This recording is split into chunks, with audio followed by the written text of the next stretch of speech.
Faslun fi afatin nikah wa fawaidihi. Pasal tentang afat. Apa afat ini? Afat itu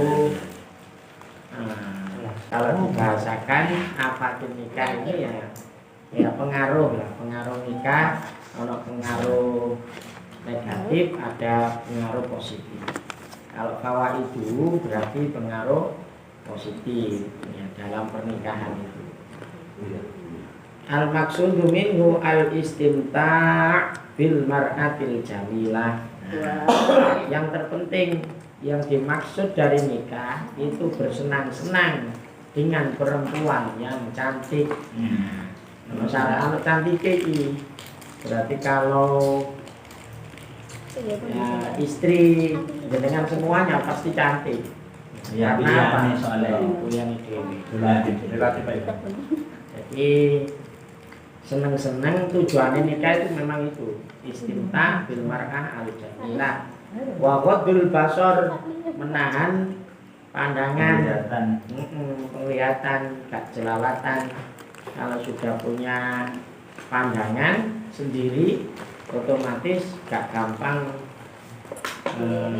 matanya ini jelalatan. Makanya kok ada orang yang sudah menikah kok jelalatan, ini dosanya itu lebih gede. Jadi zina itu ada dua, ada yang muhson, ada ghair muhson. Kalau yang ghair muhson hanya dicambuk 100 kali dan diasingkan setahun. Tapi kalau yang zina muhson ini dirajam sampai mati. Jadi hukumannya bukan hukuman. Begitu juga sudah menikah tapi masih bermain dengan mantan. Ya, ada ini dihindari. Kalau di Arab sendiri macam-macam. Kalau di Saudi itu ada hukuman kisos dan potong tangan. Tapi kalau di Yaman ini potong tangan tidak dipakai, cuma kisosnya yang dipakai. Jadi setiap negara Islam itu tidak semua syariatnya itu diambil semua. Karena memang hukum syariat itu dibagi 3. Ada yang memang ranahnya itu pemerintah, gak oleh awake dhewe ikut campur dengan itu. Seperti apa? Hukuman had ya. Seperti memotong tangan, dikisos atau dicambuk. Nah itu nggak boleh perorangan, itu harus dipasrahkan kepada pemerintah. Jadi nggak oleh awal dewi menemukan zina langsung di lacam dewi, nggak boleh. Diserahkan kepada yang berwenang. Iya, itu yang dikatakan hukuman had. Nah, ada lagi hukuman yang sifatnya fardhu ain. Nah ini pribadi seperti sholat. Ini sudah ditanggung sendiri. Jadi umpama kita sudah berdakwah terus ada orang nggak mau sholat, ya sudah urusannya sendiri.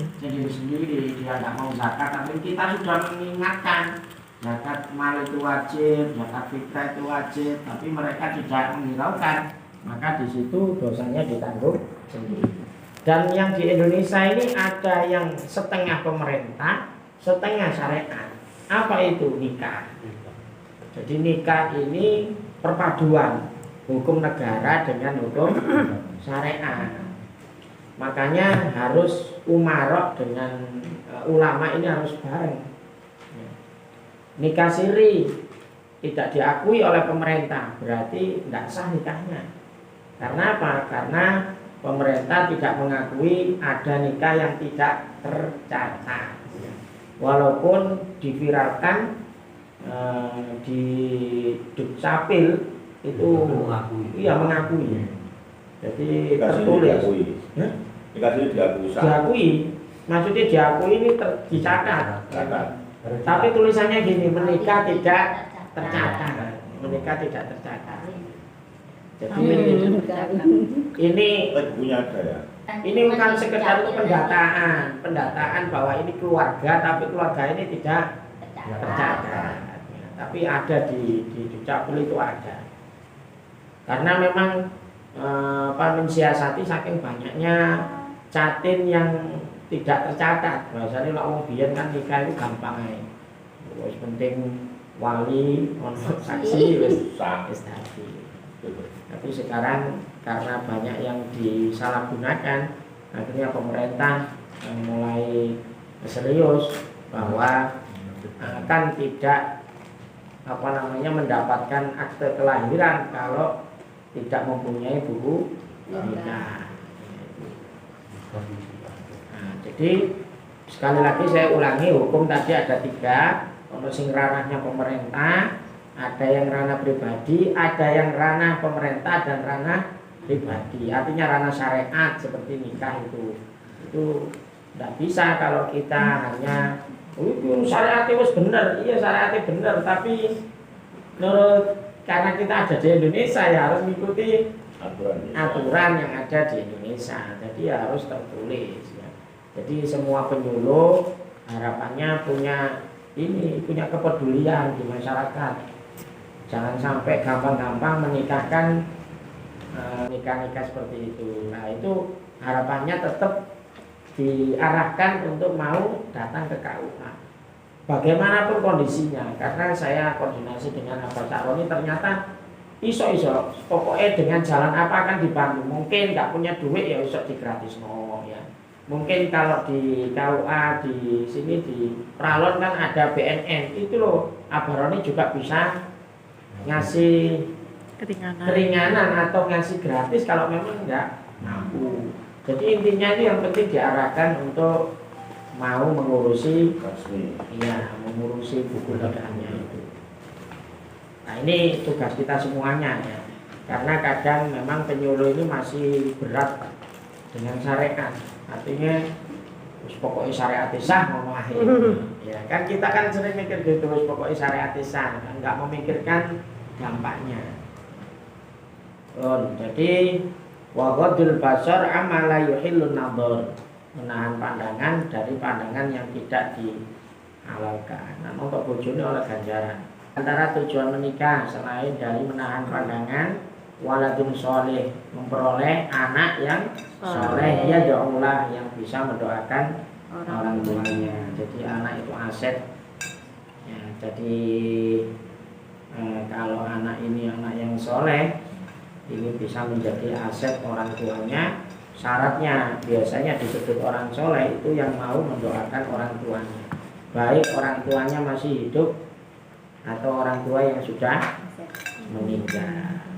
Kadang itu mikirnya ini, dongan orang tua menteri mati sih, enggak, masih hidup itu kudunya didoakan. Robbifili wali daya warhamhuma kama rabbayani shaghira. Wa fi qurratil uyun ini enak pandangan ya, menenteramkan hati ya, tujuan nikah itu.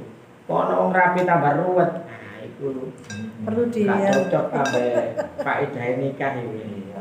Kok ono wong nikah tambah sumpah, tambah karena apa? Qurratul uyun ini artinya ya menenteramkan hati. Lin nikahi fawaidun wa admuhuma talabul walad. Nikah itu banyak faedah dan yang terbesar talabul walad, yaitu mempunyai keturunan. Itu tujuan utama. Makanya Islam ini diantaranya ngasih solusi boleh menikah lebih dari satu, barangkali memang istrinya mundur tidak bisa memberi keturunan, dicerai gak kena ya wis akhirnya harus di poligami. Tapi kalau istrinya masih sanggup ya terserah. Kita harus bisa menjaga lah. Ya kurang nawani juga. Kurang nawani. Jadi talabul walad. Jadi Rasulullah itu bangga dengan orang yang banyak anak. Jadi makanya gak cocok sampai program KB syariat. Iya, tetap lah. Iya, mestinya cuman gini, cuman memang ada sih istilahnya ngatur lah. Ngatur kehamilan ya. Oke sampai bayi pitu meteng telu, artinya terus kan akhirnya kesulitan untuk wa afat. Nah ini afatnya apa? Maksudnya pengaruh negatifnya apa?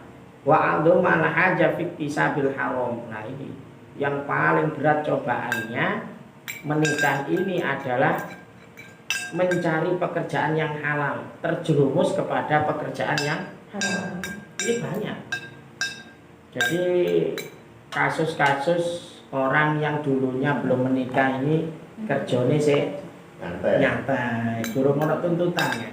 Ketika sudah punya anak istri dituntut mulai kudu nggawa dhuwit. Iki apa carane ya? Lah kuat iman aman, semuanya punya kita ini disuruh sabar untuk bisa mencari rezeki yang benar-benar jangan sampai kita termakan untuk diri kita, keluarga kita, makanan yang haram. Kalau haram, fannaru aulabi, iya, neraka lebih layak. Dan itu yang menjadi kenapa arek saiki ku angel tuturane, kenapa arek saiki ku gak belum dijak ibadah. Ini mungkin diantaranya kemasukan makanan yang haram. Jadi ini tugas kita bersama ya. Jadi penyuluh iki. Iya penyuluh. Wong lak dikandani ngene, wong saiki wong golek sing haram ae angel. Iya. Jadi saking sulitnya zaman akhir itu mencari rezeki yang halal itu saking sulit. Selama kita bermuamalah, ya itu cobane gede. Pasti di situ kita sering terucap kata-kata yang tidak sesuai dengan gak iso gak bojo iku angel. Ngomong apa namanya ini sebetulnya seperti ini. Jadi memang semua punya resiko, ya, punya resiko. Tapi ini diantaranya ini penyebabnya ini ternyata sebab nikah. Pokok jangan lupa itu. Ini ada syair yang ulama mengumpulkan faedah-faedahnya nikah. Fawaidun nikah ghadul basori, tahsinul farji warijan nasadari. Ya, jadi faedah nikah diantara menahan pandangan, menjaga kemaluan, terus menjaga memperoleh keturunan, ya. Terus tasfiyatul qalbi, menenangkan membersihkan hati, takwiyatuhu menguatkan alal ibadah untuk ibadah, kada istirahatuhu min tadbiril manzil. Jadi diantaranya nikah itu iso bareng-bareng ngatur rumah. Wa takalluf ini tidak membebankan, riyadhatun nafsi, istilahnya riyadhah diri, farahi waktafi wal ghina aidon watilal insan. Terus juga seperti yang di dalam Al-Qur'an itu difirmankan wa ankihul ayama minkum wasolihina min ibadikum iyakunu fuqara yugni. Punya yugni ini tujuan nikah itu diantaranya itu membuat kaya. Jadi diantara rezeki yang diturunkan Allah itu dari jalur pernikahan. Jadi rezeki itu ada jalur takwa, ada rezeki itu jalur silaturahim, ada rezeki itu jalur akhlakul karimah, ada yang rezeki ini jalur menikah. Jadi kalau takwa itu nama yang takil la yaj'al lahu makhraja wa yarzuqhu min haytsu la yahtasib. Ada rezeki dari jalur anak, ya. Ada rezeki dari jalur istri, ya. Jatah. Ya, oleh jatah. Wa tilal insan ala ladzi tusyawiqu ilal janan. Nah, ini untuk merindukan surganya Allah. Afatil ajizi anil halal, untuk menjaga jangan sampai kita terjerumus ke haram. Artinya untuk mencari rezeki yang halal. Wa an huquqiya fi kulli hal. Dan atas hak-haknya perempuan itu wajib kita harus perhatikan. Jadi di dalam keluarga itu ada hak suami, ada hak istri. Itu yang terpenting harus sama-sama menunaikan.